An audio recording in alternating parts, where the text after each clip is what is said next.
AC church नंदुरबारच्या वतीने आपणा सगळ्यांचं प्रभू येशू ख्रिस्ताच्या नावात स्वागत आहे।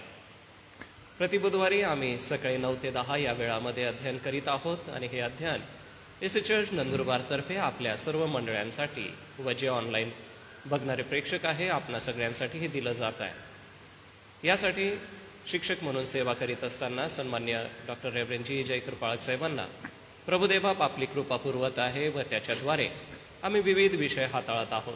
आजचा आपला विषय आहे सुवार्ता चालत केली, प्रेषितांची कृत्ये। याकडे आज आपण बघणार आहोत। या अध्ययनाच्या मागे पुष्कळ कष्ट आहे, मेहनत आहे, वाचन आहे, नोंदी घेणं आहे।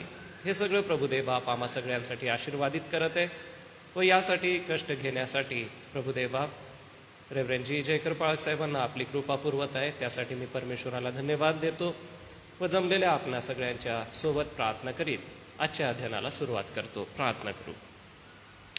आमच्या दयाळू देवापा, एक सुदिन सकाळ तू आम्हाला दाखवलीस म्हणून आम्ही आभार मानतो। आता तुझ्या चरणापाशी बसून आम्ही वचनाचं मनन चिंतन करू, ते तू आम्हाला चांगल्या रीतीने समजू दे व हे सांगत असताना पाळक साहेबांना लागणारी कृपा स्वर्गीय भंडारातून पुरव। सर्व प्रकारच्या तांत्रिक अडचणींपासून आजचं रक्षण तू कर व आजची होणारी सेवा परमेश्वरा आशीर्वादित कर। पाळक साहेबांना बोलत असताना लागणारी शक्ती आपल्या स्वर्गीय भंडारातून तू पुरवावीस अशी विनंती आम्ही करतो। हे अध्ययन आम्हा सगळ्यांसाठी आशीर्वादाचं होऊ दे। प्रार्थना प्रभू येशूच्या नावाने मागतो म्हणून तू ऐक। आमेन। आमेन। आपल्या सगळ्यांच्या उपस्थितीमध्ये मी डॉक्टर रेव्हरंड जी जय कृपाळक साहेबांचं स्वागत करतो आणि अध्ययनासाठी पुढील वेळ त्यांच्या हाती देतो।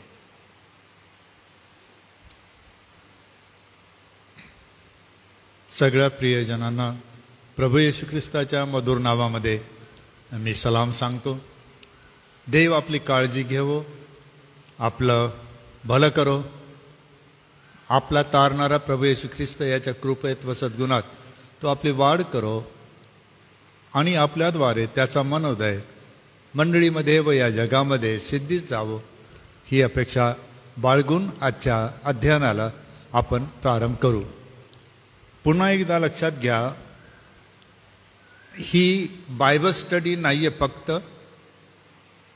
ही योजना आहे मंडळी केंद्रित पवित्र शास्त्र आणि ईश्वर विज्ञान यांचं अध्ययन करणे।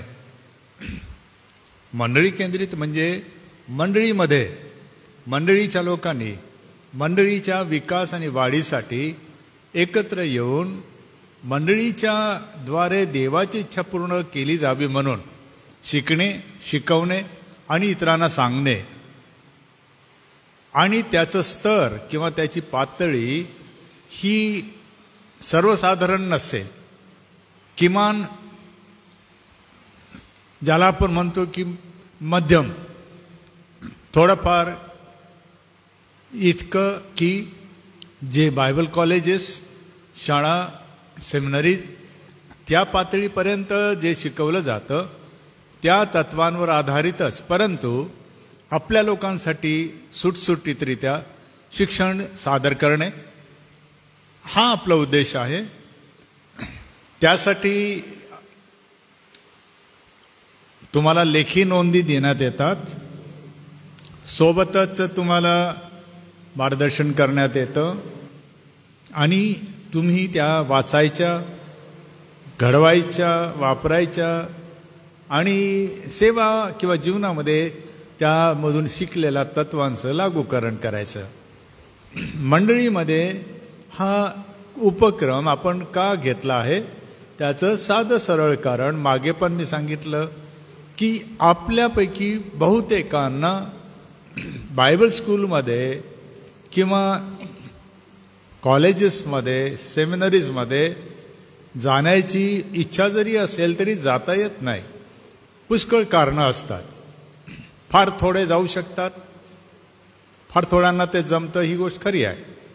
परंतु मग तरीसुद्धा मंडळीच्या लोकांनी, मंडळीच्या नेत्यांनी, पंचांनी, मंडळीच्या प्रमुखांनी ईश्वर विज्ञान आणि पवित्र शास्त्र विषयक ज्ञानामध्ये मागे पडता कामा नये, हा आपला उद्देश आहे। आणि म्हणून याकडे आपण सर्वांनी गंभीरपणे लक्ष देण्याची गरज आहे। सर्वात शेवटली महत्त्वाची गोष्ट म्हणजे हा कार्यक्रम रेव्हरंड ग्लॅडविन जयकर यांचा नाही, माझा वैयक्तिक कुठलाच कार्यक्रम नाही. हा एसए चर्च नंदुरबार तर्फे एसए चर्च नंदुरबारमधील सर्व मंडळांसाठी प्रातिनिधिक कार्यक्रम आहे. असं असल्यामुळे माझं वैयक्तिक कुठलंही यूट्यूब चॅनल नाही, मी कुठेही फेसबुकवर माझं स्वतःचं मंडळी संदर्भात असणारं कार्य टाकत नाही. टाकण्याचा अधिकार फक्त ॲडमिनला एसए चर्चला आहे. आणि म्हणून ही पण गोष्ट लक्षात ठेवा. परंतु मराठीमध्ये माझ्या मते इतकं सुटसुटीत कोणी कुठल्याही चॅनलवर शिक्षण देतात याची तर मला खबरबात नाही. असेल तर देवाची स्तुती असो, पण जितके देतात महाराष्ट्रीयनमध्ये कदाचित फक्त सुधीर चव्हाण जे आपल्याकडे शिक्षक होते ते प्रशिक्षित आहेत, त्यामुळे पुण्याहून कदाचित ते देत असतील. त्यापेक्षा माझ्या मते सेमिनरीचं उच्च अध्ययन करून कोणीही देवासदास मराठीमध्ये शिक्षण देत आहे, मंडळीसाठी देत आहे असं दिसत नाही. पुष्कळांनी डिग्र्या लावून घेतलेल्या आहेत, अभ्यासक्रम केला आहे की नाही माहीत नाही, कोणत्या विषयाचं पांडित्य आहे माहीत नाही, परंतु सर्वजण असं मानतात की फार महान देवाचे दास सेवक शिक्षक आम्हाला लाभले. असू शकेल, मला माहीत नाही. परंतु बरेच जण मला म्हणतात की तुमचं आम्हाला कुठे सापडत नाही. तर त्याचं प्रमुख कारण हे आहे की ही जी सेवा आहे ही मंडळीसाठी मला प्रदान केलेली आहे. त्यामुळे सर्व श्रेय मंडळीचं आहे, एसए चर्च नंदुरबार व तिच्या नेत्यांचं आहे. मी एक माध्यम आहे आणि मी ही सेवा आपणा सर्वांसाठी प्रदान करीत आहे. पुन्हा या गोष्टींकडे लक्ष द्या, हे अध्ययन आहे, हा प्रचार नाही आहे. अध्ययन म्हणजे बारीक सारीक काही गोष्टी मी तुम्हाला देत असतो, लिखित पण देत असतो. जे सहसा तुमच्या निदर्शनास येत नाही ते मी तुमच्या लक्षात आणून देत असतो. हा उद्देश हा की तुम्ही ते घ्यावं, आपल्या रविवारी म्हणा इतर वेळेत म्हणा तुम्ही त्याचा उपयोग करावा, घडवावं, तुमच्या पद्धतीने सादर करावं. परंतु त्यामध्ये दिलेलं तत्व तुम्ही बदलू नये एवढीच एक अपेक्षा आहे. जसं आज आपण प्रेषितांची कृत्येमध्ये जाणार आहोत, 28 अध्यायांचा गोषवारा घेणार आहोत. आणि जर तुम्हाला असं वाटलं की मला एक साखळीने शिकवायचं आहे किंवा सांगायचं आहे, तर माझ्या नोंदींमुळे तुम्हाला 28 अध्यायांचे 28 अभ्यास किंवा प्रवचनं तुम्ही तयार करू शकाल. म्हणजे 28 धरले तर सुमारे 6 महिने ते 7 महिने तुम्ही जाऊ शकाल. इतके आठवडे दररोज केलं तर 1 महिना तुम्हाला पुरेल इतकं त्याच्यामध्ये आहे. या नोंदी या जे मार्गदर्शक आहेत, जे नेते आहेत, जे मंडळीमध्ये पाळक आणि सुवार्तिक आहेत, या नोंदी त्यांच्यासाठी आहेत, ह्या सर्वसाधारण सभासदांसाठी नाहीत. त्याचं कारण हे की आपण मिळून इतरांना शिकवायचं आहे. त्यामुळे लहान लेकरांसारखं बालकांसारखं विवरण, स्पष्टीकरण, उदाहरणं तुम्हाला आढळणार नाहीत.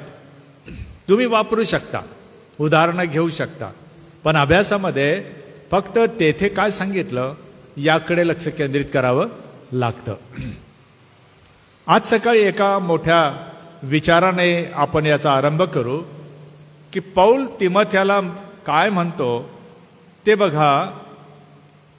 1 तिमोथी 2:5 आणि 6.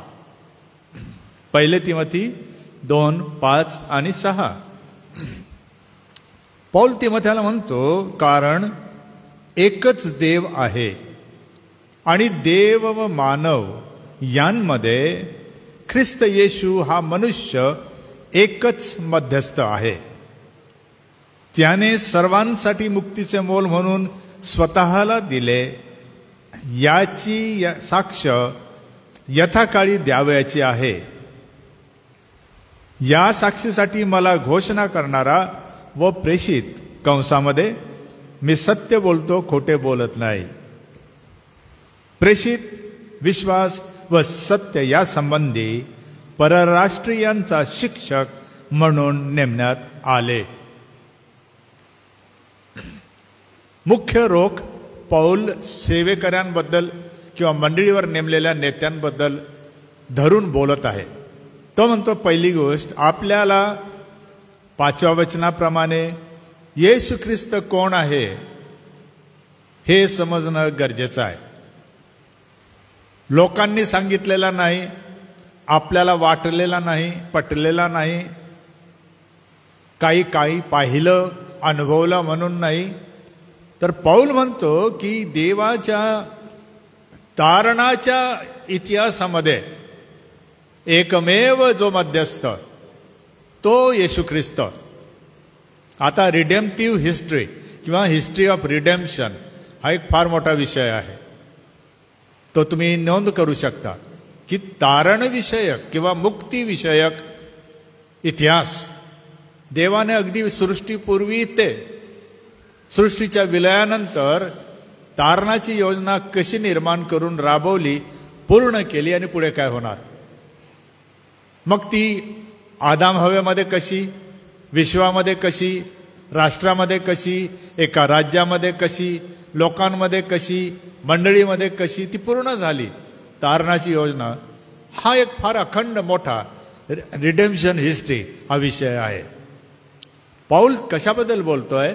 हा ख्रिस्त ओळखा जो तारणाचा कर्ता, म्हणजे अगोदरही आणि नंतरही अस्तित्वात असणारा, तारण देणारा एकमेव असा देवाकडचा मध्यस्थ. दुसरी गोष्ट, या ख्रिस्ताला ओळखल्यानंतर त्याने सर्वांसाठी मुक्तीचे मोल म्हणून दिले.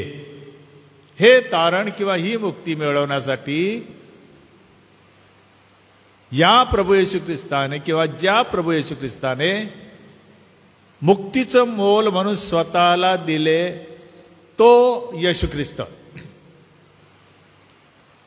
जर कोणी मारला गेला पण मुक्तीचं मोल नव्हतं तो ख्रिस्त नाही. जर कोणी छळ सहन केला पण तो मुक्तीचं मोल देत नाही तर तो ख्रिस्त नाही. जो आरोग्य देतो पण मुक्तीचं मोल नाही तर तो ख्रिस्त नाही. जो भरभराट देतो तो जर मुक्तीचं मोल देत नाही तर तो ख्रिस्त नाही, असा त्याचा अर्थ आहे. म्हणून खरा ख्रिस्त जर ओळखायचा आहे तर त्याचा एक छोटासा संदर्भ म्हणजे मुक्तीदाता येशू ख्रिस्त, जो देवाचा कोण आहे? मध्यस्थ आणि मानवाचा किंवा ह्या सृष्टीचा तारणारा आहे. त्यातल्या त्यात या तारणाच्या इतिहासामध्ये सृष्टीची सुद्धा सुटका आहे, नुसती मानवाची नाही. सृष्टी म्हणजे सैतान व त्याचे दूत सोडून. कारण रोमकराच्या पत्राच्या 8व्या अध्यायामध्ये आपण वाचतो ही सृष्टी काय करत आहे? कणत आहे, ती मुक्तीची वाट पाहत आहे. तर आपल्याला हा ख्रिस्त हवा आहे की जो केवळ मानवासाठीच मुक्तीचं मोल म्हणून आला नाही, जो या झाडांसाठी, या छोट्या छोट्या कीटकांसाठी, या पशुपक्ष्यांसाठी, या उडणाऱ्या चिमण्यांसाठी, फुलपाखरांसाठी, जे जे आपल्याला सृष्ट देवाने प्रथम निर्माण केलं ते सर्व, या पृथ्वीवर जे आहे ते देव त्याला सुद्धा सोडवणार. ही सृष्टी, ही पृथ्वी त्याची वाट पाहत आहे. कारण मानवाच्या अपराधाचा दंड सुद्धा या सृष्टीला मिळाला होता. तर मानवाची जशी सुटका तशी त्या दंडाखाली आणल्या गेलेल्या, स्वतःच्या इच्छेने नाही, ओढले गेलेल्या या सृष्टीची मुक्ती. म्हणून जेव्हा आपण ख्रिस्ताबद्दल ऐकतो, बोलतो, तो समग्र ख्रिस्त, मुक्तीदाता ख्रिस्त म्हणजे मानवाची मुक्ती देणारा आणि सृष्टीची मुक्ती देणारा. म्हणून कोणता ख्रिस्त आपण ऐकतो? आजार बरं करणारा, की ते आजार समूळ नष्ट करणारा, म्हणजे त्याचे जंतू नष्ट करणारा? भाकर देणारा, म्हणजे अशी वस्तू देणारा की ज्याच्या खाण्याने कधीही माणसाला पुन्हा भूक लागणार नाही. अशी भाकर आहे का? शास्त्र शिकवतो हो. तो ख्रिस्त ज्याच्या सेवनाने मनुष्याची अनंतकालिक तृप्ती होते. तो म्हणतो त्याला पुन्हा भूकही लागणार नाही आणि तहानही लागणार नाही, असा तो ख्रिस्त. मग आपण कोणत्या ख्रिस्ताला ओळखतो यावर तिसरी गोष्ट अवलंबून आहे. तो म्हणतो याची साक्ष यथाकाळी द्यायची आहे. म्हणून जेव्हा तुम्ही आणि मी साक्ष देणार, हा मुक्तीच्या इतिहासामध्ये देवाने पाठविलेला मध्यस्थ, की ज्याने स्वतःला मुक्तीचं मोल म्हणून दिलं. हे मोल मनुष्यासाठी पण भरलं आणि सृष्टीसाठी पण भरलं, शैतानासाठी व त्याच्या दूतांसाठी नाही. आणि तो जो ख्रिस्त आहे, त्या येशू ख्रिस्ताबद्दल मला काय द्यायची आहे? साक्ष द्यायची आहे. कधी द्यायची आहे? शब्द आलेला आहे मराठीमध्ये यथाकाळी. यथाकाळी म्हणजे योग्य वेळी, योग्य संधी मिळताच द्यायची आहे. आणि मग तो स्वतःचं उदाहरण देतो की जर साक्ष द्यायची आहे तर बघा माझ्याकडे. पौल म्हणतो कसा? मी साक्ष देतो म्हणून काय करतो? पहिली गोष्ट आहे वचन 7, घोषणा करतो. केरुग्ज, घोषणा करणारा, सुवार्तेची आनंदाची बातमी देणारा, घोषणा करणारा.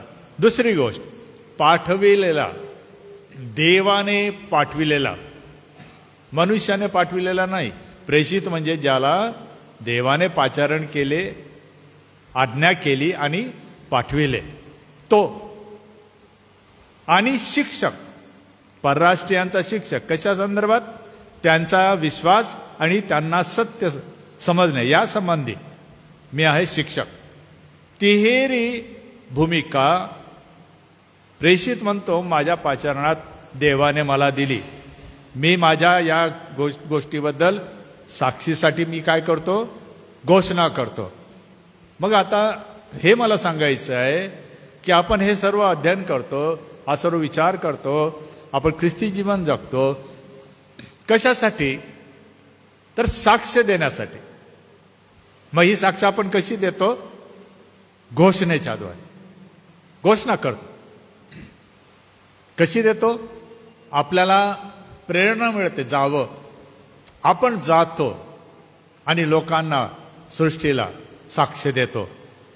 आता बऱ्याचदा हा एक प्रश्न आपल्यासमोर येतो की काही काळ असे येतात की आपण काही करू शकत नाही, जाहीरपणे करू शकत नाही. परंतु आपलं काय चुकतंय की आपण फक्त मानवाकडे बघत आहोत. मानवाला तारणाची गरज आहे नाही ना. जेव्हा ते दार बंद होत आहे, कठीण जात आहे, तर सृष्टीला घोषणा करा ना. झाडांना सांगा, वनस्पतीला सांगा, पक्ष्यांना बघून सांगा, हे पक्ष्यांनो देव तुमचं तारण करो, करती वेळ लवकर येणार आहे, येशू ख्रिस्त लवकर येणार आहे. पशु पक्षी प्राणी देवाची वाणी ऐकतात का असा प्रश्न केला तर शास्त्र शिकवते हो.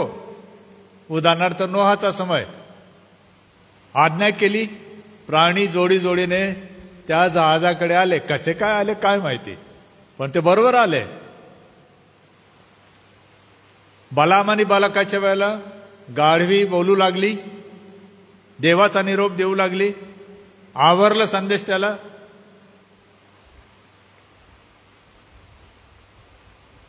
देवाची वाणी सर्व विश्व ऐकते. देवाच्या वाणीला कोणीही प्रतिबंध करू शकत नाही, पण आपल्याला मर्यादा आहे. मग अशा मर्यादेच्या काळामध्ये आपण झाडांना, या सृष्टीला, पशुपक्षी प्राण्यांना आपण सुवार्ता म्हणजे आशीर्वाद का देऊ नये की तुमची पण मुक्तीची वेळ येणार आहे बरं का. हे आवश्यक आहे समजणं. आणि म्हणून पौल म्हणतो की यथाकाळी आपल्याला ते योग्य वेळी आपल्याला ते करायचं आहे.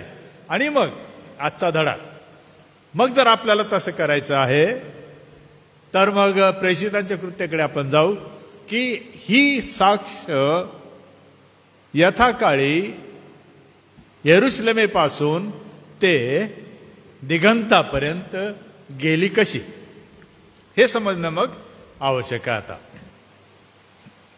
मुख्य याचं वचन जे आपण धरलेलं आहे ते आहे प्रेषितांची कृत्ये अध्याय 1 वचन 8. आणि लेखक लूक म्हणतो, तेव्हा पवित्र आत्मा तुम्हावर येईल आणि तुम्हाला सामर्थ्य प्राप्त होईल आणि तुम्ही माझे साक्षी व्हाल. कोठे कोठे व्हाल? यहुदियात, शमरोनात व सर्व जगामध्ये. हे मुख्य वचन धरून आपण प्रेषितांच्या कृत्यामध्ये कसं हे पूर्ण झालं याकडे थोडक्यात लक्ष देणार आहोत. आता यापूर्वी जे सेमिनार झाले बिल्डचे, म्हणजे जो अभ्यास एसएच चर्चेसने ठरवून दिला होता, त्यामध्ये पाळक सुवार्तिकांसाठी मी काही वेळेला तो अभ्यास घेतला, पौलाचं चक्र घेतलं, अनेक प्रकारच्या त्याच्या फेऱ्या, त्याचा दस्तावेज मी तुम्हाला दिला, नकाशे दिली, गावांची माहिती दिली आहे, संपूर्ण म्हणजे विवरण तुम्हाला मोठ्या प्रमाणावर दिलं. तर घरी तुम्ही जे असेल तर नोंद करा आणि बघा त्याच्यामध्ये. मी त्यावर जास्त काही बोलणार नाही. परंतु कशी ही अंमलबजावणी झाली ह्याचा मूळ आधार काय होता? 1:8चा 1 म्हणजे प्रभू येशू ख्रिस्ताचा महान आदेश, तो होता. प्रभू येशू ख्रिस्ताचा महान आदेश किती वेळेला आलेला आहे? 5 वेळेला, एकदा नाही. केवळ मत्तईकृत सुवर्तमान अध्याय 28 याच्यातच महान आदेश नाही. आता हे लक्षात ठेवा, आदेश आणि आज्ञा, कमिशन अँड कमांडमेंट याच्यात फरक आहे. कामगिरीसाठी आदेश दिला जातो.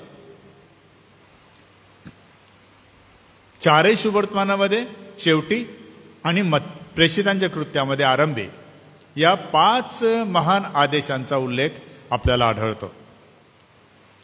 या महान आदेशाला पूर्ण करण्यासाठी येशू ख्रिस्ताने काय केलं याचं विवरण या पहिल्या अध्यायामध्ये प्रस्तावनेनंतर आपल्याला आढळतं की पहिले काय केलं त्याने? आपल्या शिष्यांना 40 दिवस देवराज्यविषयक गोष्टींचं काय दिलं? शिक्षण दिलं.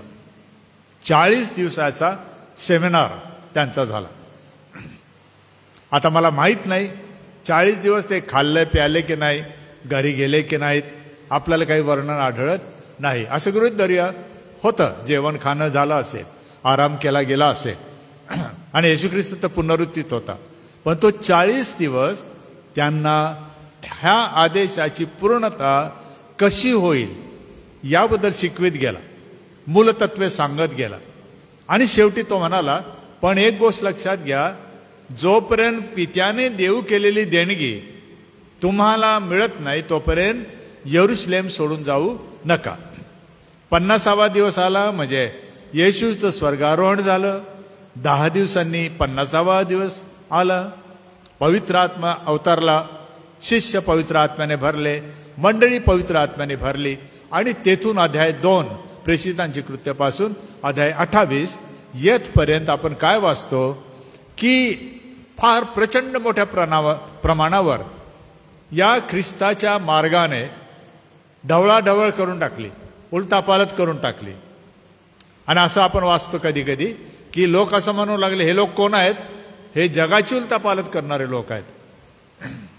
तर अशा प्रकारे हे महान आदेशाचं संचलन पालन करण्यात आलं. आणि पौलाच्या काळामध्ये प्रेषितांची कृत्य जेव्हा आपण पाहतो तर पौलाचा काळ संपत आहे. त्या दरम्यान या साधारणपणे इसवी सन 30 ते 65 आपण गृहीत धरूया, 35 वर्षाच्या काळात. आणि पौल जर धरला 33-35 दरम्यान परिवर्तन झालं. तेथून ते 65-68 धरलं तर त्या 30-35 वर्षात पौलाने 20 वर्षे अखंड सेवा कार्य केलं असं दिसतं. आणि त्यात पहिल्या 10 वर्षातच रोमला जाऊन पोहोचला. इथपर्यंत त्याच्या स्वार्थेच्या फेऱ्यांनी प्रगती करून टाकली होती, मंडळांची स्थापना झाली होती. असा हा गोषवारा आहे. म्हणून या पत्रामध्ये आपल्याला काय दिसतं की देवराज्याचं आमंत्रण देण्यासाठी शिष्यांना, प्रेषितांना येशू ख्रिस्ताने निवडलं आणि पाठविलं. आणि त्यांनी कशा कशा प्रकारे याची पूर्तता केली याच्याबद्दल ठराविक प्रेषितांच्या नोंदी आहेत. मत्तयाच्या नोंदी नाही की मत्तय कुठे गेला ते माहीत नाही आपल्याला. त्या दरम्यान योहान कुठे गेला आपल्याला त्याच्या पत्रांवरून कळतं, आपल्याला ते माहीत नाही.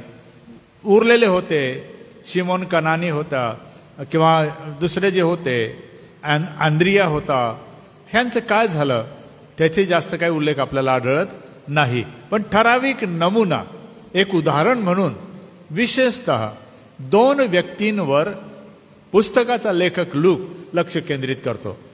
पहिल्या 12 अध्यायामध्ये पेत्रावर लक्ष केंद्रित करतो आणि 12 पासून 28 पौलावर लक्ष केंद्रित करतो. या 2 व्यक्तिरेखा या पूर्ण पुस्तकामध्ये आपल्याला प्रभाव टाकणाऱ्या दिसतात. आणि त्याचं प्रमुख कारण हे आहे की प्रेषित पेत्र हा पुढे आपली साक्ष देतो की देवाने मला यहुदियांसाठी मला नेमले, जसं बंधू पौल याला परराष्ट्रीयांसाठी नेमले. दोघांची क्षेत्रे भिन्न होती, त्यांच्यामध्ये सुरुवातीला काही ताण होता, तो निवळला आणि दोघं मग एकमेकाचे सहकारी बनून देवाच्या राज्याची सेवा करू लागले. आणि त्यांना प्रमुख मार्गदर्शक म्हणून देवाने प्रभू येशू ख्रिस्ताचा मोठा भाऊ याकोब याला त्या मंडळांचा संघ प्रमुख बनविले, बिशप बनविले. आणि त्याच्या मार्गदर्शनाखाली पौलाला निर्देश देण्यात आले, पत्रे देण्यात आली आणि तेथून मग पौल हा ते पत्र्यांच्या आधारे तो सेवा करू लागला. दुसरी महत्वाची गोष्ट म्हणजे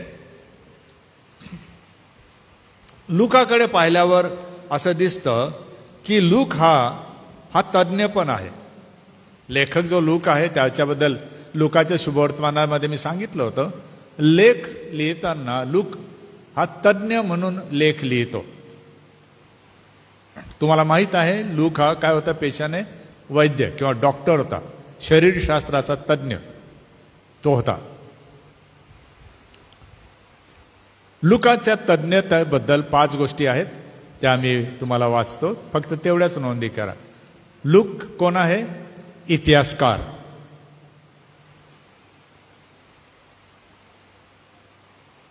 हिस्टेरियोग्राफिस्ट,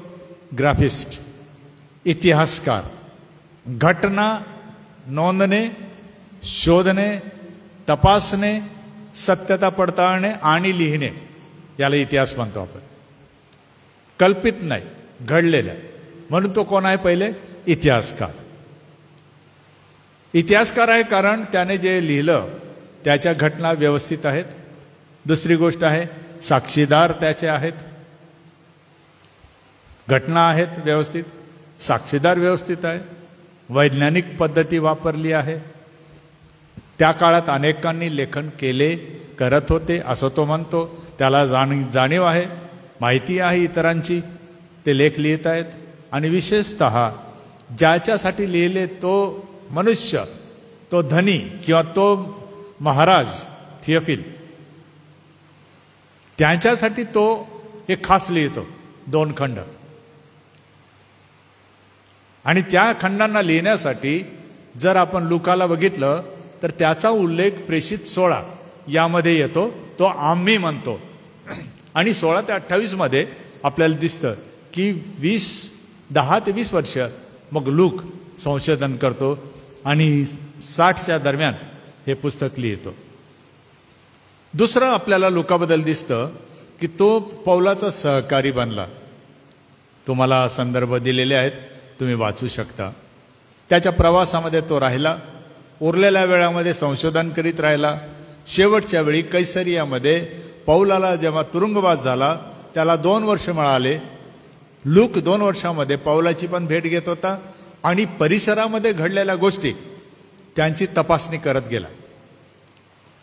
साधारणपणे काय घडलं असावं तुम्हाला म्हणून मी सांगितलं, कधी कधी ते पुस्तक वाचा, सिंदबादच्या सफरी, जहाजी प्रवासाचं धाडसी वर्णन आहे.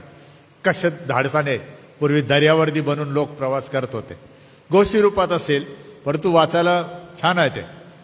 त्याचं कारण असं की असा प्रश्न करा, समजा 14 दिवस ते भरकटत होते, त्यांना माहीत नव्हतं कुठे चालले, दिवस आणि रात्र कळत नव्हता. बसून काय करणार, काय करणार बसून? माणसं बसून राहिली तर काय करतात? आपल्याकडे पण काय करतात, गप्पा. विषय कुठून तरी निघतो, मग त्याला तर म्हणतो नाही नाही त्यावेळेला तसं नाही, असं पण झालं होतं. मग तेव्हा मग एक म्हणतो मी असं पाहिलं आहे. त्या काळामध्ये प्रवासाच्या, समुद्रावरच्या म्हणा, पायी चालताना म्हणा, लूक जेव्हा सोबत राहिला तो कटाक्षाने या गोष्टीकडे लक्ष देत होता की देव ज्याच्या लिखाणाची प्रेरणा त्याला देत आहे ते त्याला कोठून मिळत आहे, आणि तो कान देऊन त्याची नोंद प्रत्यक्ष घेऊन तो ते सांभाळत होता, जतन करीत होता.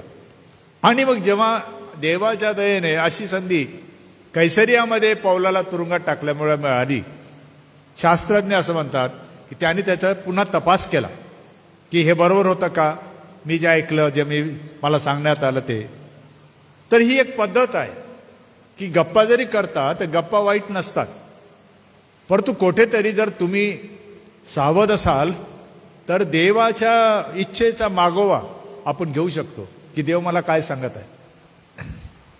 आपल्याकडे कधी कधी आपण मानवी वृत्तीनेच बघतो, अरे कोण बोललं, तो बोलला आणि ती बोलली, आपला सरळ सरळ ढकलाढकली असते. आपण असा का विचार करत नाही, देव तर नाही बोलला, ह्याचा विचार करणं गरजेचं आहे. आणि जे देवाची सेवा करतात त्यांनी ह्याबद्दल फार जागृत राहायचं आहे की तुमच्याशी देव बोलत आहे का. बोलत आहे तर खूप चांगली गोष्ट आहे, कारण देव त्यांच्याशीच बोलतो जे त्याचं ऐकतात. लक्षात घ्या, देव कोणाशी बोलतो, जे त्याचं ऐकतात. जे त्याचं ऐकत नाही देव त्यांच्याशी बोलत नाही.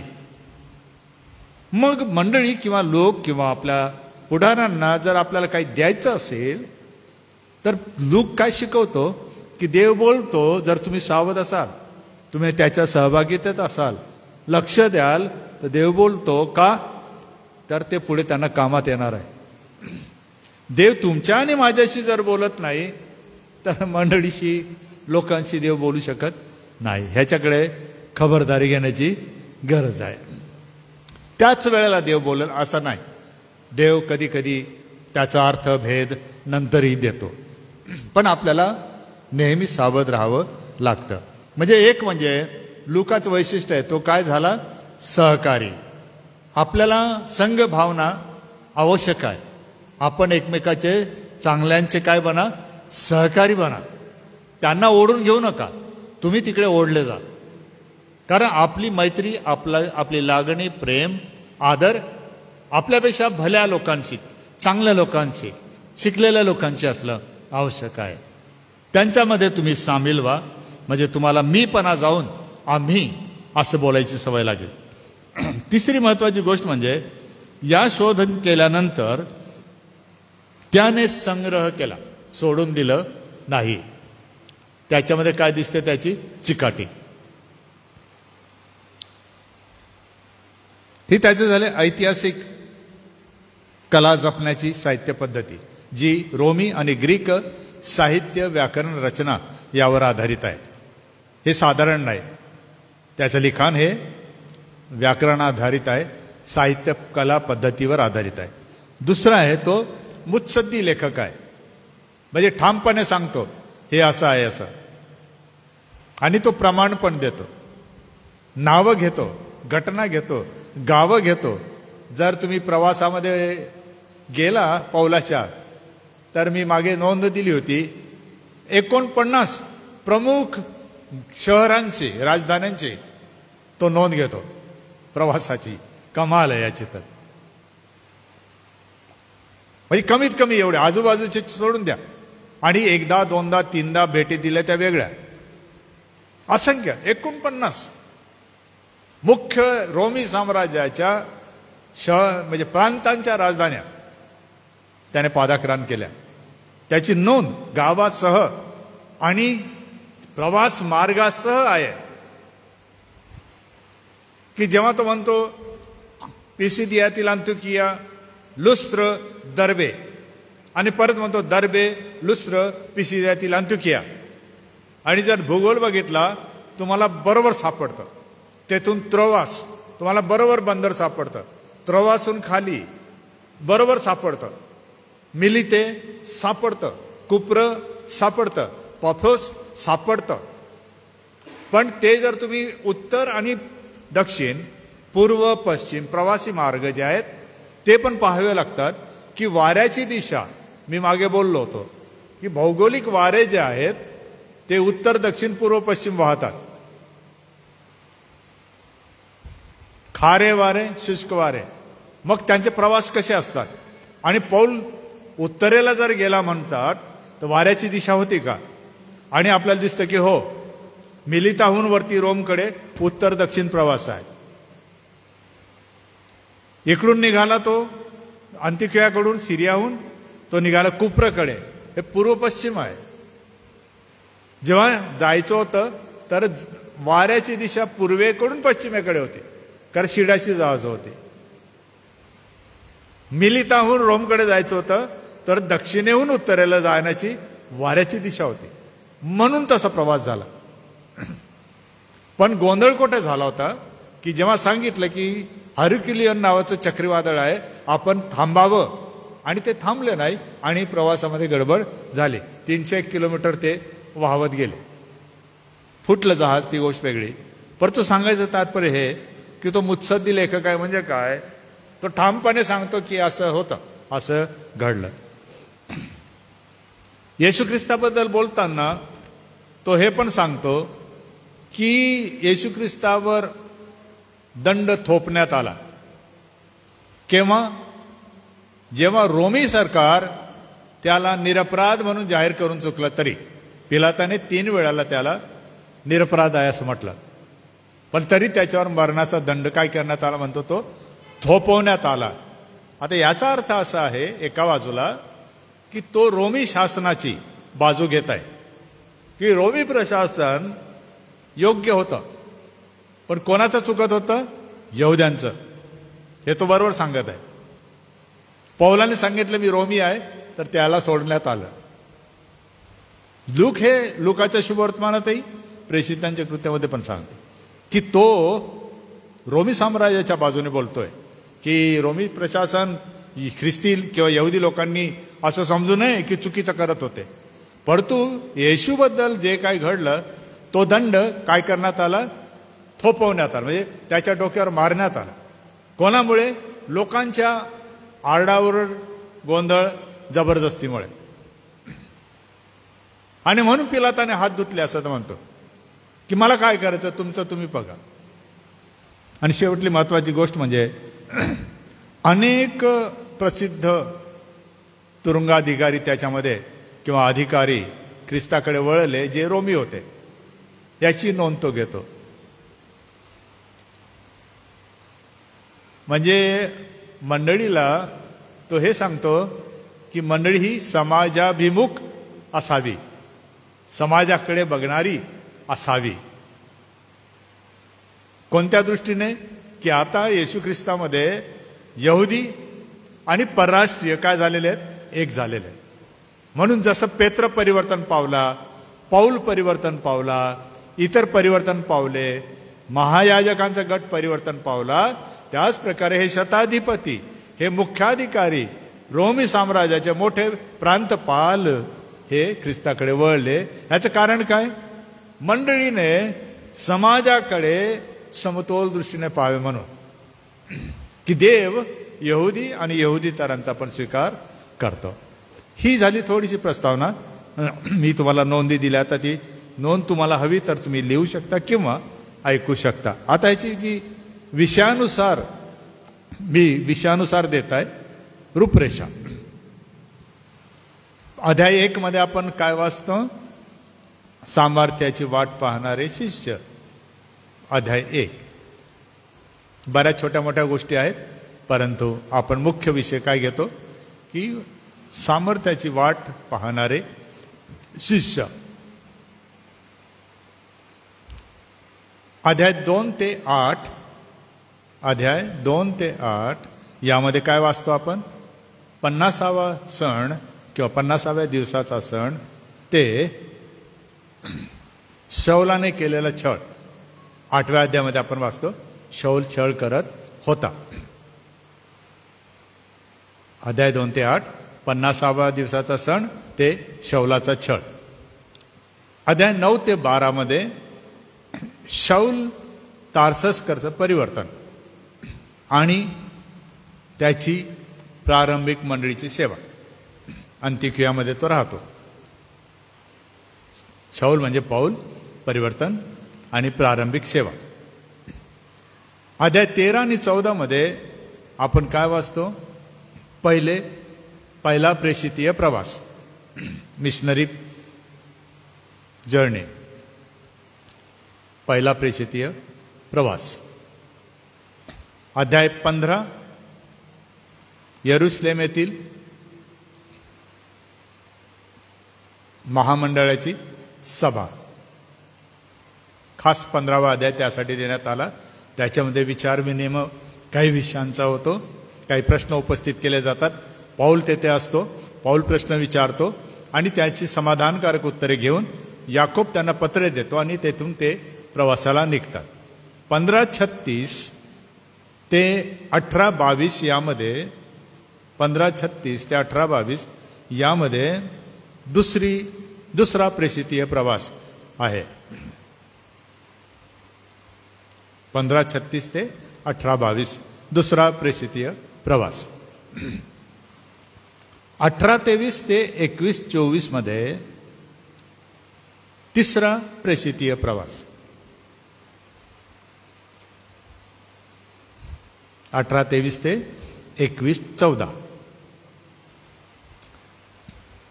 आणि अंतिम 21:15 ते 28:31 यामध्ये आहे पौलाचा अंतिम प्रवास. कैसरियाहून रोमकडे 2 वर्षानंतर थोडी सुट्टी, काही प्रदेशाला भेटी आणि नंतर पुन्हा पकडले जाणे आणि त्याचा शिरच्छेद होणे, हा त्यामध्ये आहे. शिरच्छेदाचं वर्णन तेथे नाही, अटकेचं वर्णन आहे, सुटकेचं वर्णन नाही.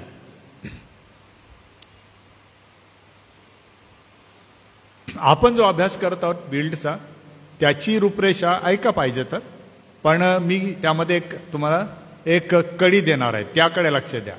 फक्त ऐका. तुम्हाला ॲक्ट्स किंवा प्रेषितांचे कृत्य नावाचं मोठं पुस्तक आहे, त्यामध्ये फार सुंदर विवरण आहे. तुम्हाला जमलं तर ते तुमचा अकाउंट असेल तर पहा, नाही तर कोणाची मदत घ्या. फार मजेदार आणि फार समतोल चांगल्या प्रकारचं शिक्षण जेफ्रीड यांनी दिलेलं आहे. त्यांच्या म्हणण्याप्रमाणे मी फक्त वाचतो आणि मग तुम्हाला ती कडी सांगतो की ह्यामध्ये 6 खंड आहेत असं ते म्हणतात. पहिला खंड आहे अध्याय 1:1 ते 6:7 प्रारंभिक मंडळी. 6:8 ते 9:31 यहुदिया आणि शमरोन प्रांत. 9:32 ते 12:24 सिरियामध्ये मंडळी. 12:25 ते 16:5 आशिया मायनरच्या परिक्षेत्रात मंडळी. 16:6 ते 19:20 एजियन समुद्र म्हणजे युरोपातली मंडळी. आणि 19 ते 28 मध्ये पौलाचं सेवा कार्य आणि त्याने स्थापन केलेल्या मंडळींचं संवर्धन. या प्रकारे 6 तुकड्यांमध्ये, घटकांमध्ये जेफ्रीड या पुस्तकाचं विभाजन करतात. आणि याच वैशिष्ट्य ती कडी, प्रत्येक खंडामधलं शेवटलं वचन जसं 6:7 घेतलं तर ते वचन 9:31 जोडलं जातं. 9:31चं वचन 12:24 जोडलं जातं. 12:24चं वचन 16:5 जोडलं जातं. 16:5चं वचन 19:20 जोडलं जातं. आणि 19:20चं वचन 28:31 जोडलं जातं. या 6ही घटकाचा हा जो शेवट आहे तो मंडळी कशी वाढत गेली याचा एका वाक्यात वृत्तांत आहे. आणि मग परत घटना, एका वाक्यात वृत्तांत, परत घटना, एका वाक्यात वृत्तांत. मग त्यांनी काय केलं की कोठे कोठे मंडळीची स्थापना झाली, काय झालं आणि शेवट काय झाला हे घेऊन 6 खंड त्या 6 वचनांच्या तुकड्यांच्या आधारे त्यांनी घेतले. आणि ते मजेदार आहे. म्हणजे तुम्ही प्रेषितांची कृत्याकडे बघताना ज्याला आपण आराखडे म्हणतो, मी तुम्हाला सांगतो की तुम्ही आराखडे वाचन करायला पाहिजे. तुम्हाला समजलं पाहिजे की तुम्ही पवित्र शास्त्रातून बोलता तेव्हा आराखडे महत्त्वाचे का आहेत. कारण त्यामध्ये तुम्हाला रूपरेषा, प्रस्तावना, कालगणना आणि महत्त्वाचे टप्पे आणि विशेषतः ईश्वर विज्ञान विषयक तत्व तेथे तुम्हाला वाचायला मिळतात. आणि तुम्ही जर त्याप्रमाणे गेला नाहीत, कारण ते शास्त्रोक्त आहेत, ते पाठ्यपुस्तक आहे. मागे मी सांगितलं तुम्हाला, शाहू मोडक यांचं सर्वप्रसिद्ध पवित्र शास्त्राचा आराखडा नावाचं पुस्तक आहे. आयताकृती त्याची बांधणी आहे. आणि ते एकमेव विद्वान आहेत की ज्यांनी तो आराखडा लिहिला आजपर्यंत. आणि आपण त्याचा वापर काही काळापूर्वी काही लोकांनी केला असेल, विशेषतः बोधवडकडे गेलेले किंवा इतरत्र तर इंग्रजी असल्यामुळे शाहू मोडक आले नाहीत, पण त्याच्यापेक्षा वेगळ्या प्रकारे अमेरिकन होते, इंग्लिश होते, त्यांचे आराखडे आम्ही वाचतो. पण हे आराखडे का महत्त्वाचे आहेत की तुमच्या माझ्यापेक्षा श्रेष्ठतम हे विद्वान आहेत आणि त्यांच्या नोंदी त्या आहेत. मग ते असताना आपण त्यांना सोडून आपलंच उगाच धकवत बसण्यात काय मतलब नाही ना. तुम्ही केव्हा करू शकता, त्यांच्यापेक्षा विद्वान बना तर होऊ शकतं ना. आता तुम्ही मला म्हणाल की ग्लॅडविन पाळक फार हुशार आहे. मी हुशार आहे म्हणजे काय, मी ह्या सर्व गोष्टी वाचतो की जॉन स्टार्ट काय म्हणतात, ब्रुस काय म्हणतो, बार्ट काय म्हणतो, चंचय्या काय म्हणतो, धनजीभाई फकीरभाई काय म्हणतो, नेहमया गोरे काय म्हणतात. हे नावं तर तुम्ही ऐकली असतील की नाही माहीत नाही मला. धनजीभाई फकीरभाई, आपल्या भागामध्ये मी लहान असताना हा शब्दप्रयोग ऐकला आहे. एकमेकाला चिडवण्यासाठी काय म्हणायचे, हा कोण आहे, धनजीभाई फकीरभाई. तुम्हाला माहिती आहे का धनजीभाई फकीरभाई कोण होतं? वेबसाईटवर जा आणि शोधा. हा प्रसिद्ध आपल्या जवळचा एक पंडित झालेला आहे ईश्वर विज्ञानाचा, त्याचं नाव आहे ते. बायबल स्कूलमध्ये कोणालाच कल्पना नाही याची की आपल्या जवळ पण असे लोक आहेत. नारायण वामन टिळक माहीत आहे, नेहम्या गोरे माहीत आहेत की माहीत नाही. हे विद्वान आहेत आणि त्यांचं प्रचंड काम आहे. तर अशा प्रकारे आपण जेव्हा पाहतो तर आपण काय करू शकतो, तुलनात्मक अध्ययन. म्हणजे मी तुम्हाला 2 प्रकारे आराखडा दिला, हा पण वापरा, हा पण वापरा. माझा कुठेतरी थोडासा बदल असेल, बाकी नाही. आणि तुम्हाला याच्यामध्ये दिसेल की मी नोंद टाकतो कुठून मी उचललं आहे जेफ्रीडचं keys to the establishment and expansion of the early church, page 29 to 31. माझं नाही आहे हे. हा विद्वान कोण आहे, जेफ्रीड. जेव्हा तुम्ही आणि मी अभ्यास करता किंवा लिखाण करता, प्रवचन देता, तर आनंदाची गोष्ट आहे जर तुम्ही त्या महान व्यक्तींचा संदर्भ देऊ शकला. चांगली गोष्ट आहे ती. आता यामध्ये मी विवरण जास्त देत नाही. ही रूपरेषा झाल्यावर मागे मी तुम्हाला सांगितलं की आता अजून एक प्रकारे आपण याला पाहू शकतो, ते म्हणजे प्रचार किंवा घोषणा. यामध्ये कमीत कमी 11 प्रचार किंवा संदेश आहेत, कमीत कमी. आणि छोटे मोठे केले तर जास्त आहेत, परंतु प्रमुख 11 घोषणा किंवा प्रचार आहेत. आणि ते जसे तसे वाचले तरच तुम्हाला ते कळतील. कारण एक प्रचार आहे तर पूर्ण वाचावं लागेल. 11 म्हणजे 5 पेत्राचे, 1 स्तेफनाचा पूर्ण अध्याय आहे आणि 5 पौलाचे. असे 11 प्रमुख संदेश किंवा घोषणा किंवा साक्षी तुम्हाला आढळतात. मी संदर्भ वाचत नाही करत, तुम्हाला मी PDF देतच आहे. या 11 प्रवचनांमध्ये त्याचे विषय पण दिलेले आहेत, तुम्ही त्याचा वापर करू शकता. या 11 संदेशांचा प्रमुख विषय आहे प्रभू येशू ख्रिस्त आणि त्याचा मृत्यूदंड. हे तुम्हाला हवं तर लिहून घ्या तुम्ही, आवडेल तुम्हाला ऐकायला. प्रभू येशू ख्रिस्त आणि त्याचा मृत्यूदंड हा मुख्य विषय प्रेषितांचा होता. त्यामध्ये काय म्हणतात ते ऐका हवं तर. मानवी दृष्टीने येशूला लोकांनी मारले तरी त्यामागे देवाचा दैवी हेतू होताच. मानवी दृष्टीने मारले, परंतु हेतू काय होता देवाचा? उदात्त, दैवी, अलौकिक, पारलौकिक होता. दुसरी गोष्ट, देवाला जे आधीच ठाऊक होते त्याने ते अगोदर सांगून ठेवले, त्याप्रमाणे म्हणजे शास्त्रलेखांप्रमाणे प्रभू येशू ख्रिस्त मारला गेला. पाऊल त्याला दुजोरा देतो 1 कोरिंथ अध्याय 15 शास्त्रलेखानुसार येशू ख्रिस्त आम्हासाठी मारला गेला व पुन्हा जीवविला गेला. तिसरी गोष्ट दिसते की यहुदी धर्मव्यवस्था आणि न्यायदान याची कल्पना होती येशू ख्रिस्ताला की हे काय करू शकतील, परंतु तो धाडसाने ज्या शिक्षेला सामोरा गेला. असे हे मोठ्या हिमतीने त्यांच्या तोंडावरच सांगतात, तुम्ही त्याला मारलं, आम्हाला काय विचारता. आणि तेथे मग दुसऱ्या अध्यायामधून सुरुवात होतो पश्चाताप. आणि पश्चाताप म्हणजे मन बदला, वळा. म्हणजे काय? ज्याला तुम्ही मारले त्याच्याच पाय धरा, नाही तर तुमचा नाश अटळ, असा त्याचा अर्थ आहे. ही फार मोठी गोष्ट आहे, त्यावर कधीतरी बोलू शकतो. तिसरी महत्वाची गोष्ट आपल्याला वाचायला मिळते की पेत्र याला वधस्तंभावर मारले जाणे असं म्हणतो, म्हणजे क्रुसिफिक्शन असा शब्द प्रयोग करतो. पेत्राचा दृष्टिकोन काय आहे? येशू कसा झाला? क्रुसिफाईड, वधस्तंभावर मारला गेला. तर पौल त्याला काय म्हणतो?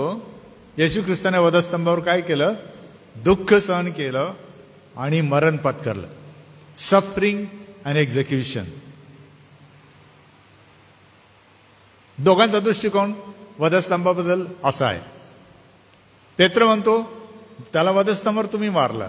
पौल म्हणतो वधस्तंभावरचं दुःख त्याने सहन केलं आणि मृत्यूदंड त्याने पत्करला. पुढे तुम्हाला वचनानुसार काही माहिती मी दिली आहे, ती तुम्ही वाचू शकता. पौलाचं जीवन कार्य मी दिलंय. जन्म, शिक्षण, धर्म, त्याची सेवा, परिवर्तन, पाचारण, त्याच्या फेऱ्या, अटक, चौथी फेरी, रोममध्ये वास्तव्य, हे मी तुम्हाला दिलेलं आहे. आता यामध्ये शेवटला सारांश करताना काही गोष्टी मी सांगतो, ते लक्षात घ्या.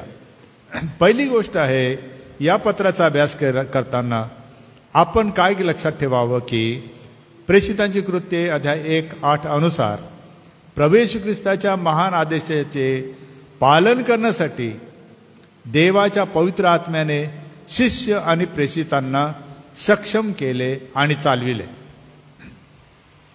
मुख्य सामर्थ्य काय होतं? देवाचा पवित्र आत्मा. दुसऱ्या बाजूला काय होतं? येशू ख्रिस्ताबरोबर राहणे, जगणे, साक्ष बनणे आणि शिक्षण घेणे.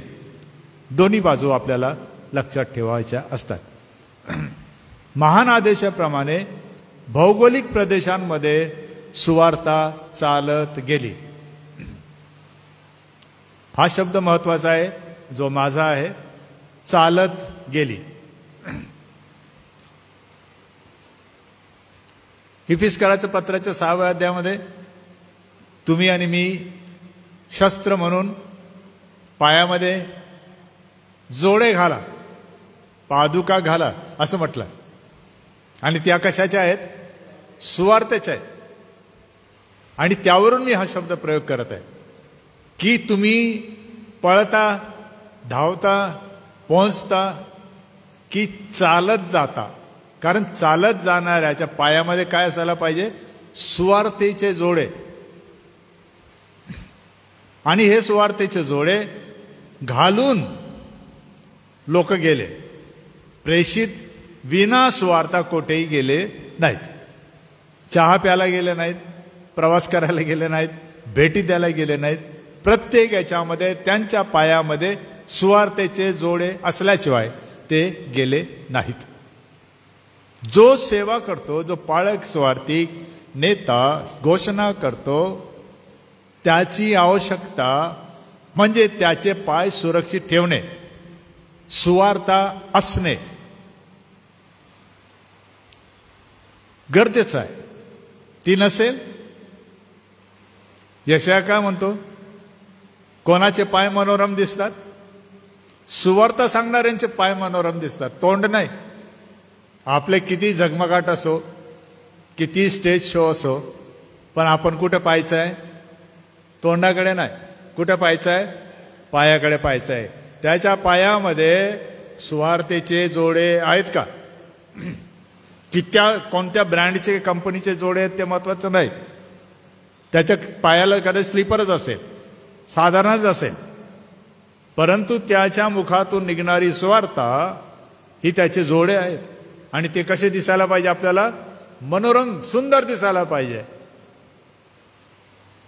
पण आजकाल जरा वेगळा प्रकार आहे. इंटरनेटच्या माध्यमाने चकचकाट होऊन लोक येतात आणि आपण म्हणतो वाह काय भारी आहे ना. आता ते फोटोशॉप कसे करतात, चेहरे कसे बनवतात आपल्याला माहिती आहे. मेकअप किती करावा लागतो है ना. स्टेज शो साठी फार काही करावं लागतं बरं का. असं समजू नका आपण जसं येतो तसंच. मी तर तुम्हाला किती दिवस झालं पावडर लावू नका, ते पांढरं पांढरं चमकतं. पण लावतात. आणि मी काय करू? तुम्ही नीट बघा तुमची फ्रेम, तुम्हाला दिसेल. माझे नाही दिसणार, कारण मी कधीच पावडर लावत नाही. पण मी चमकावं म्हणून पावडर लावून आलो तर, आणि तिथे समजा असं मी पुसलं तर ते पण दिसतं रेषा. कशाला पाहिजे? आहे ना तुम्हाला तोंडाला क्रीम, थोडंफार जे कातडीला आवश्यक आहे, वयानुसार आवश्यक आहे, लावा. मी लावतो, पण चमकावं म्हणून नाही ना. म्हणजे जे आपण म्हणतो सौंदर्यीकरण, जे स्टेज आज जागा व्यापून राहिले चर्चमध्ये, प्रेषित ते करत नव्हते. ते काय शिकवतात आपल्याला? सुवार्ता ही कुठे असते? पायामध्ये दिसते. आणि म्हणून त्यांचे पाय कसे असतात? मनोरम असतात, असं त्याचा अर्थ आहे. आणि मंडळीला हे शिकावं लागेल, विश्वासणाऱ्यांना हे शिकावं लागेल की हे कसं ओळखतात. तिसरी गोष्ट शिकायची आपल्याला, देवाच्या या कार्यासाठी आपल्याला शिष्य आणि प्रेषित तयार करावी लागतात. कार्यासाठी शिष्य आणि नंतर त्याच्यातून प्रेषित. हे बघा, हा एक फरक नेहमी लक्षात ठेवा. शिष्य नंतर प्रेषित बनवले गेले. येशूने त्यांना काय म्हटले? प्रेषित.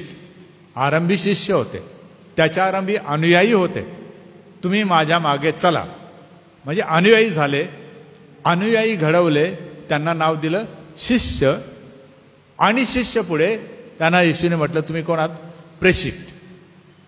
आपल्याला शिष्य का हवेत, आपण का बनावेत? यासाठी की आपल्याला पुढचं काम करायला, प्रेषितीय सेवा करायला, बाहेर जायला देवाने पाचारण करावं म्हणून आपल्या स्वतःला आणि मंडळीला आपण या कार्यसिद्धीसाठी शिष्य आणि प्रेषित यांना घडवणं गरजेचं आहे. चौथी महत्वाची गोष्ट, जी सुवार्ता आपण सांगतो किंवा घोषणा करतो, देव तिचं समर्थन करतो.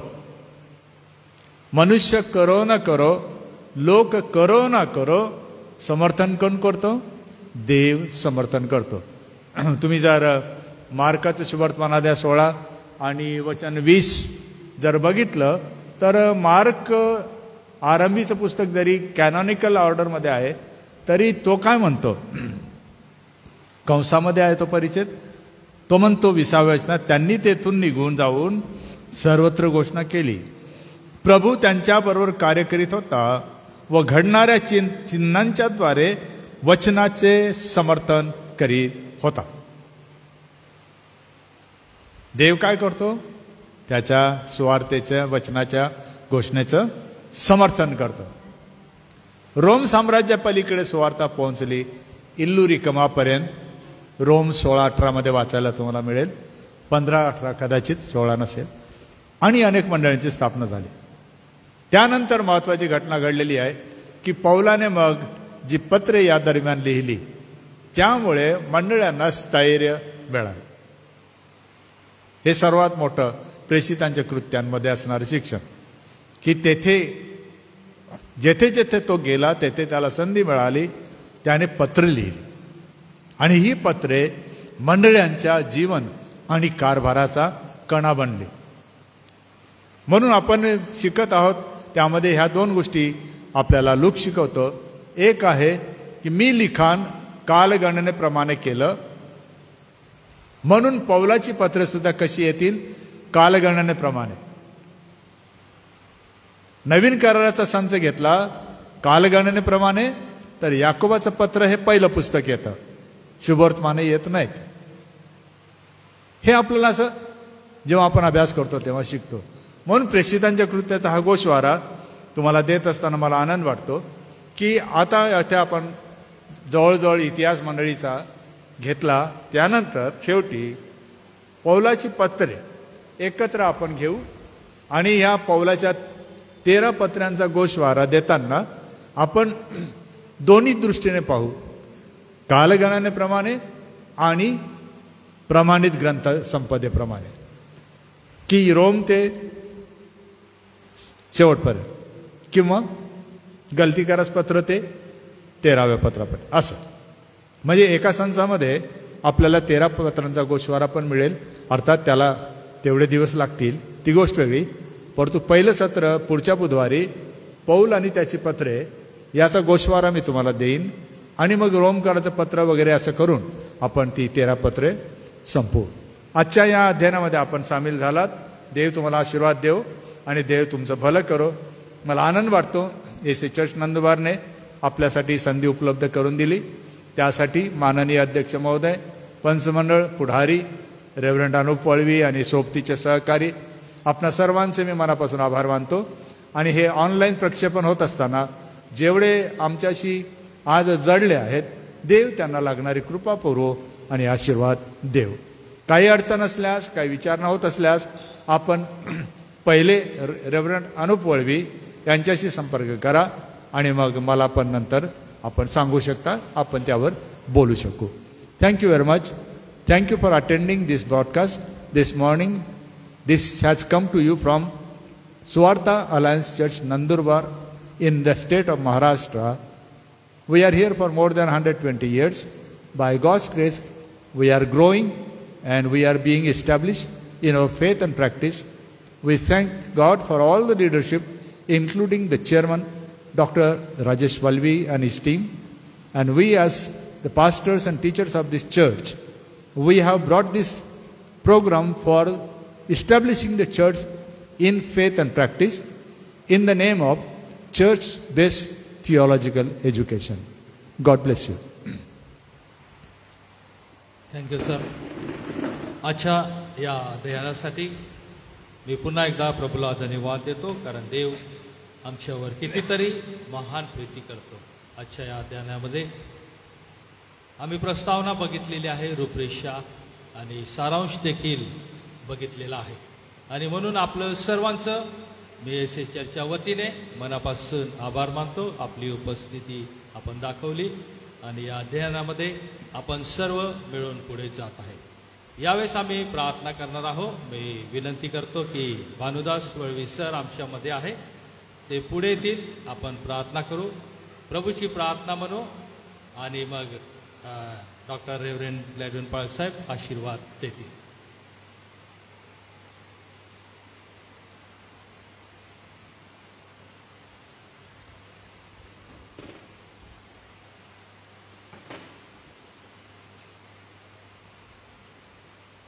प्रार्थना करू. प्रिय देवबापा, आम्ही तुझे आभार मानतो यासाठी की प्रभू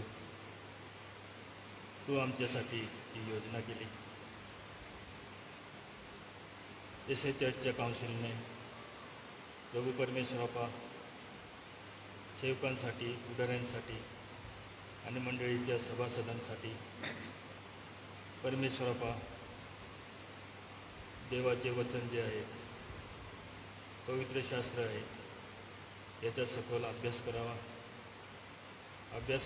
एवढेच नाही तर परमेश्वरापा तू जो महान आदेश दिलेला आहे त्या आदेशाचे पालन करण्यासाठी आणि तू येईपर्यंत प्रभू परमेश्वरापा तुझी घोषणा करण्यासाठी आम्ही सगळ्यांनी तयार व्हावं. आणि म्हणूनच प्रभू परमेश्वरापा या चर्चच्या काउन्सिलने ही योजना आखली आणि त्याची संपूर्ण जबाबदारी प्रभू परमेश्वरापा आमचे डॉक्टर लॅडविन जयकर प्रभू यांना सोपवली. आणि प्रभू आम्ही तुला धन्यवाद देतो यासाठी की प्रभू त्यांना अशा प्रकारची प्रेरणा दिली. हा सखोल अभ्यास करण्यासाठी यांना तू वेळ देतोस, आरोग्य देतोस. आणि प्रभू परमेश्वरापा अतोनात प्रयत्न करून ते दर बुधवारी प्रभू परमेश्वरापा हा अभ्यास आमच्यापर्यंत पोहोचवत आहेत. आणि त्यांना तू बल आणि सामर्थ्य देतोस याबद्दल तुला धन्यवाद देतो.